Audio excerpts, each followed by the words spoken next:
Hi everybody, Steve Clifford here, developer of the MTPredictor software program. In today's video I'd like to look at how the US E-minis unfolded yesterday, which was a very good day, so I'd like to go through how we're looking at some markets. First of all, I'd like to look at our gap indicator. This is a lovely indicator telling us whether we get an inside or an outside gap on our US E-minis. The gap is basically when the market gaps up or gaps down, or doesn't gap up or gap down, using the day session only chart, which is from 9:30 to 4:15 New York time.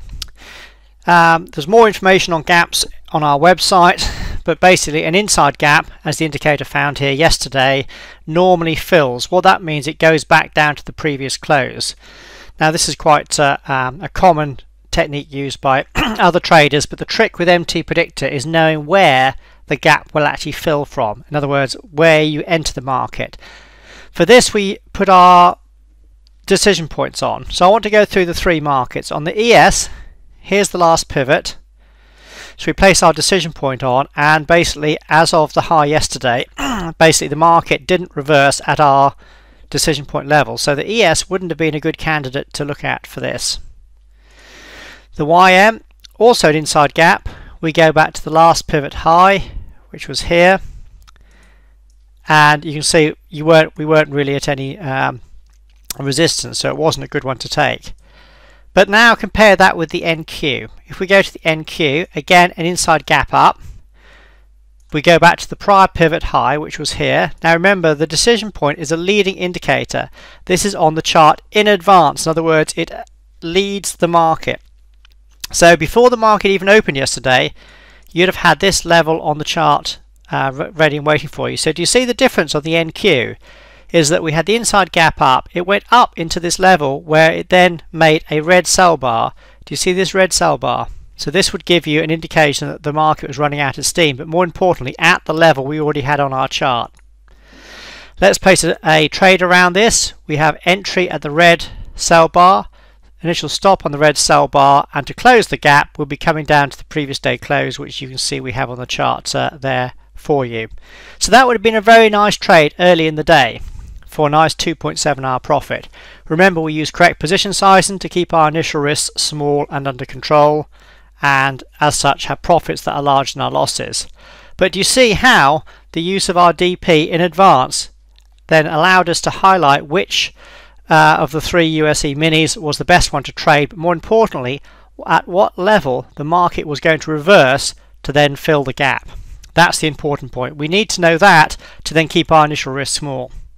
So short off the high of the day there would have been a very good result.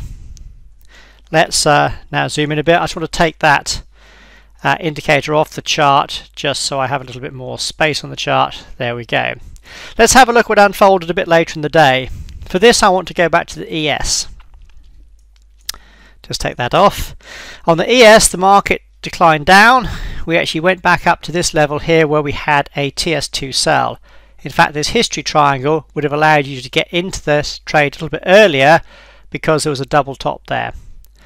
Again, position sizing takes control of our initial risk to keep it small and under control. Here the market went down to the first target, where you would have come out at the first target because the STF was weak, less than our strength band.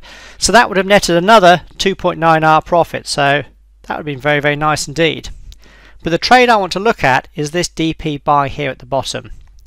So would there be any reason why people would like to consider this DP buy? Well, the STF is red, so standard traders would not have been looking at this, but for the more experienced MTPredictor users, one strategy we do suggest is, if I do Elliott wave intermediate, you can see this is the end of a 5-wave sequence. 1, 2, 3, 4, 5.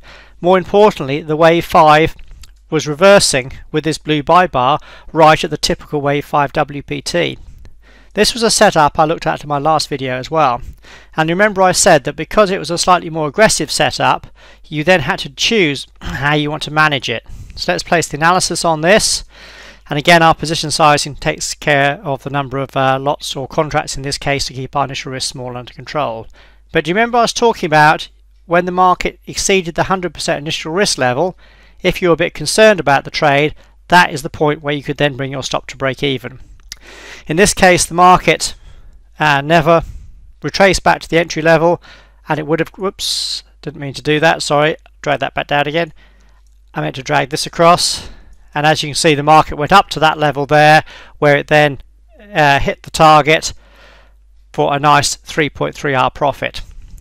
Okay, what about this TS4 sell, I hear you all say? Well, of course, the question now is, what is the large degree trend? So remember, at this DP buy point here, which was nailing the low of the day, which is very nice, we didn't really know what the large degree trend was. However, if I go to the 15-minute chart, can you see here how after that DP buy on the 3-minute came in, this 15-minute bar posted a TS2 buy setup, which means basically from this point in time onwards, the large degree trend was up. So if I place the time on here, so after the 12:15 bar completed, which would have been at 12:30, the large degree trend was up. So let's see how this fitted in with our other trade. Where's 12:30? 12:30 is about there. So after where the cursor is on my chart, the large degree trend was up, and of course that fitted in very nicely with being long off our DP buy. Therefore you would now have added confidence that this DP buy was now in the direction of the large degree trend, and then have confidence to hold it to your first target. But of course, more importantly, it means you'd have avoided this TS4 sell because the large degree trend was now up. So there we go. Let's have a tot up of the trade so far. So on the NQ we had a 2.7 hour gap fill trade.